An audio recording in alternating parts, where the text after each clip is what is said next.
Hi guys, કેમ છો? મજામાં? તો આજે તો મારી મમ્મીએ દિવાળીની સફાઈનું કામ ચાલુ કરી નાખ્યું હતું. તો આજે મેં પણ મમ્મીને કહી દીધું કે આજે તો હું પણ તારી હેલ્પ કરીશ. આ આખો રૂમ હું સાફ કરીશ. અને પછી તો આ ઇલાકાની જવાબદારી આપણે લઈ લીધી. તો બસ ચલો સફાઈ ચાલુ કરી નાખીએ. તો બસ સફાઈ કરતા કરતા અમુક એવી વસ્તુઓ મળી ગઈ.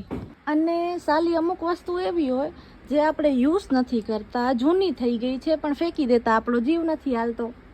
પૈસા જે વ્હાઈટ કલરનું છે ને સામયું, એ મારા નાનીએ બનાવ્યું છે. તો ગાઈસ તમે જોઈ શકો છો આ જે ફોન છે ઘાયલ બિચારા, એ મારી મમ્મીના ગુસ્સાના शिकार થયેલા છે. जब मेरी मम्मी मेरे पापा पे गुस्सा होती है तब भी फोन पटक देती है, जब हम पे गुस्सा होती है तब भी फोन पटक देती है. ओ ભાઈ સાહેબ, હાસુ હાથમાં આવી ગયું કટાર. તો હા, જેટલા તમારા સગા વાલા હોય લઈને આવી જાજો, બરાબર? મનની મનમાં ના રહી જાય. હા તો ગાઈસ હવે આપણે આટલી સફાઈ કરી અને મોસ્ટલી બધું ગોઠવી નાખ્યું છે. દેખ सकते हो मेरी मेहनत साफ साफ दिख रही है.